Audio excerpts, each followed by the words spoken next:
குஜராத்தின் அகமதாபாத் வீதிகளில்தான் இப்படி தறிக்கெட்டு ஓடுகிறது யானை.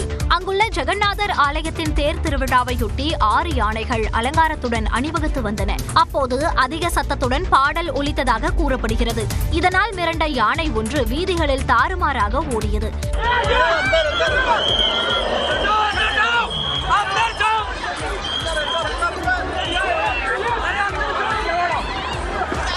இதில் யானை தாக்கி சிலர் காயமடைந்தனர். சிறிது நேரத்தில் பாகன்கள் யானையை சாந்தப்படுத்தினர். அதனால் கட்டுக்குள் வந்த யானை அங்கிருந்து கொண்டு செல்லப்பட்டது.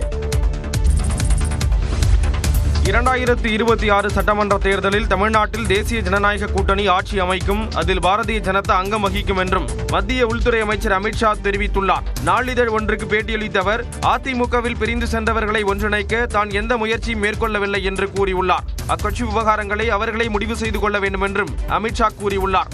இந்நிலையில் எதிர்வரும் சட்டமன்ற தேர்தலில் தேசிய ஜனநாயக கூட்டணி நிச்சயம் ஆட்சி அமைக்கும் என்றும் அதில் பாரதிய ஜனதா கட்சியின் பங்கு இருக்கும் என்றும் அமித்ஷா சுட்டிக்காட்டியுள்ளார். முதலமைச்சர் வேட்பாளர் யார் என்ற வினாவிற்கு எடப்பாடி பழனிசாமி பெயரை கூறாமல் அதிமுக தலைமையின் கீழ் தாங்கள் போட்டியிடுவதால் அக்கட்சியைச் சேர்ந்தவர்களை முதலமைச்சர் ஆவார்கள் என்றும் மத்திய உள்துறை அமைச்சர் தெரிவித்துள்ளார். தேசிய ஜனநாயக கூட்டணியில் விஜய் இணைவாரா என்ற கேள்விக்கு தேர்தலுக்கு இன்னும் போதுமான நேரம் இருப்பதால் இன்னும் சில காலத்தில் அனைத்தும் தெளிவாகிவிடும் என்றும் பதிலளித்துள்ளார்.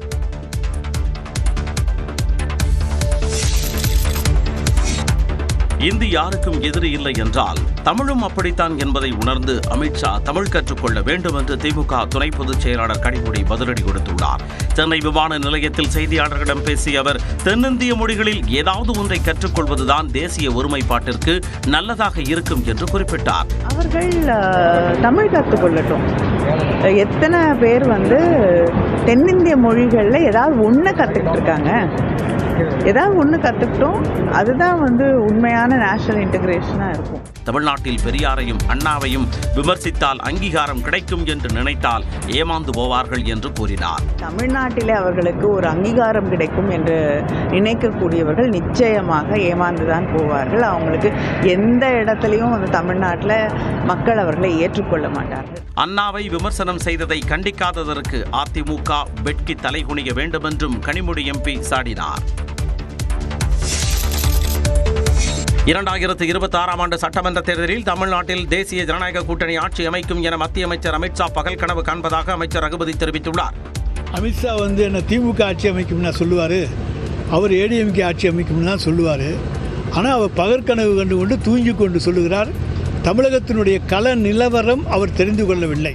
யார் முதலமைச்சர் வேட்பாளர் என்ற கேள்விக்கு இபிஎஸ் பெயரை அமித்ஷா குறிப்பிடாதது குறித்து அதிமுக முன்னாள் அமைச்சர் ராஜேந்திர பாலாஜி விளக்கமளித்துள்ளார். திமுக முதலமைச்சர் எடப்பாடி ஆட்சி, எடப்பாடி முதலமைச்சர், அதான் அர்த்தம், அதுதான் கருத்து. அமித்ஷா எடப்பாடி பழனிசாமி ஒரு வார்த்தையை கூட மென்ஷன் பண்ண, அவர் கூட்டணி கட்சியில இருக்காரு, அவர் அதை கூட மென்ஷன் அதற்கான காலங்கள் இருக்கு, அந்நேரம் சொல்லிக்கலாம்னு இருக்கலாம். இந்த நிலையில் எடப்பாடி பழனிசாமி தலைமையில் தான் ஆட்சி என அமித்ஷா ஏற்கனவே கூறிவிட்டதாக பாஜக மாநில தலைவர் நயினார் நாகேந்திரன் கூறியுள்ளார்.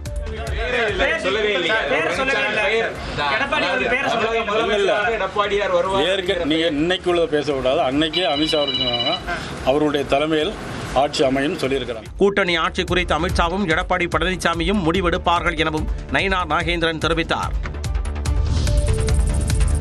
கீழடி அகழ்வாராய்ச்சியின் கண்டுபிடிப்புகள் தமிழ்நாட்டிற்கு மட்டுமின்றி இந்தியாவிற்கே பெருமை என்று மத்திய உள்துறை அமைச்சர் அமித்ஷா தெரிவித்துள்ளார். தமிழ் நாளிதழுக்கு பேட்டியளித்தவர், தமிழ்நாட்டில் எங்கு தொன்மையான நாகரிகம் கண்டுபிடிக்கப்பட்டாலும் அது இந்தியா முழுவதற்கும் பெருமையான விஷயம் என்று குறிப்பிட்டுள்ளார். ஆனால் சர்வதேச தரத்திலான ஆதாரங்களின் அடிப்படையில் தான் உலகம் அதனை ஏற்றுக்கொள்ளும் என்றும் அமித்ஷா தெரிவித்துள்ளார். இந்நிலையில் ராமர் பாலம் அறிவியல் பூர்வமானதா என்று திமுக செய்தி தொடர்பாளர் TKS இளங்கோவன் கேள்வி எழுப்பியுள்ளார். தொல்பொருள் துறையினர், தொல்பொருள் ஆராய்ச்சி துறையினர் அதில் நிபுணத்துவம் வாய்ந்தவர் அதை கண்டுபிடித்து சொல்லியிருக்கிறார். அதுதான் அறிவியல் பூர்வமான ஒன்று. வேறு என்ன அறிவியல் பூர்வமான ஒன்று? விமானத்தில் பறக்கிற பிரதமர் மோடி நான் ராமர் பாலத்தை பார்த்தேன் என்று சொல்கிறாரே, ராமர் பாலம் மனிதர்களால் உருவாக்கப்பட்டது அல்ல என்று இதே தொல்பொருள் ஆராய்ச்சி துறை அறிக்கை வழங்கியிருக்கிறது. அதை பார்த்து ராமர் பாலத்தை நான் வானத்திலிருந்து பார்த்தேன் என்று சொல்லும்போது அதில் என்ன அறிவியல் பூர்வமான ஒரு நியாயம் இருக்கிறது, நேர்மை இருக்கிறது? அறிவியலுக்கு முற்பட்டது தொல்பொருள் ஆராய்ச்சி என்றும் TKS இளங்கோவன் தெரிவித்தார். கடந்த 4 ஆண்டுகளில் 36 தமிழறிஞர்களின் நூல்கள் நாட்டுடைமையாக்கப்பட்டிருப்பதாக முதலமைச்சர் மு க ஸ்டாலின் தெரிவித்துள்ளார். சென்னை கலைவாணர் அரங்கில் முன்னாள் முதலமைச்சர் கருணாநிதி நூற்றாண்டு கருத்தரங்கம் நடைபெற்றது. சாகித்ய அகாடமி, ஜவஹர்லால் நேரு பல்கலைக்கழகத்தின் தமிழ்துறை இணைந்து நடத்திய இந்த கருத்தரங்கை முதலமைச்சர் மு க ஸ்டாலின் தொடங்கி வைத்தார். அதனைத் தொடர்ந்து கருணாநிதி குறித்து நூற்றாண்டு சிறப்பு மலர் மற்றும் அவரது கட்டுரை தொகுப்பை வெளியிட்டார். நிகழ்ச்சியில் பேசிய முதலமைச்சர் மு க ஸ்டாலின், சாகித்ய அகாடமி விருதாளர்களுக்கு தமிழ்நாடு அரசு சார்பில் கலைஞர் கனவு இல்லம் திட்டத்தின் கீழ் வீடு வழங்கப்பட்டதாக கூறினார்.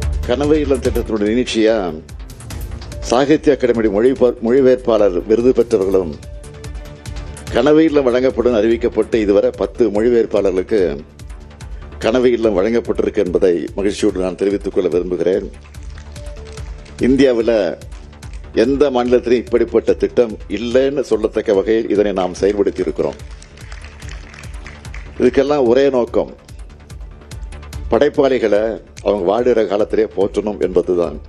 அதனைத் தொடர்ந்து சென்னை கீழ்ப்பாக்கத்தில் செயல்படும் ஏகாம்பரநாதர் மெட்ரிகுலேஷன் பள்ளியில் 11 கோடியே 15 லட்சம் ரூபாய் செலவில் கூடுதல் வகுப்பறை கட்டிடம், சூளைமேடு அஞ்சகம் தொடக்கப்பள்ளியில் விளையாட்டு மைதானம் ஆகியவற்றை திறந்து வைத்தார். மாணவிகளின் கலை நிகழ்ச்சிகளை ஆர்வத்துடன் முதலமைச்சர் கண்டு ரசித்தார்.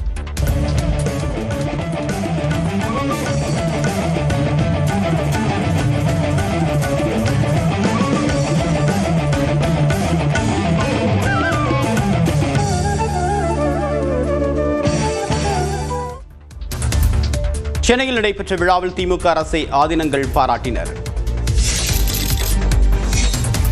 திராவிட மாடல் அரசு ஆன்மீக அரசாகவும் இந்து சமய அறநிலையத்துறை மூலமாக முதலமைச்சர் சிறப்பாக செயல்பட்டுக் கொண்டிருப்பதாகவும் ஆதீனங்கள் புகழாரம் சூட்டியுள்ளனர்.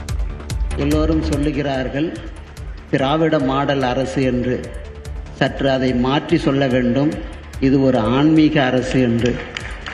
காரணம், இவர்கள் முதலமைச்சர் அவர்கள் பல்வேறு துறைகளை பார்த்து கொண்டிருந்தாலும், நாட்டுக்கே முதலமைச்சராக இருந்தாலும் கூட அதிகமாக எங்கள் துறைக்கு மட்டும்தான் அதிக திட்டங்களை செயல்படுத்தி கொண்டிருக்கிறார்கள்.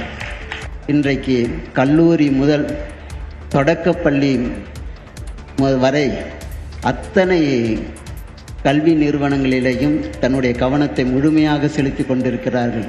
நம்முடைய ஆன்மீக முதல்வராகவும் விளங்குவர் தான் நம்முடைய முதல்வர். ஏராளமான கோவில் திருப்பணிகள் நடைபெற்றுக் கொண்டிருக்கிறது. இதுதான் உண்மை.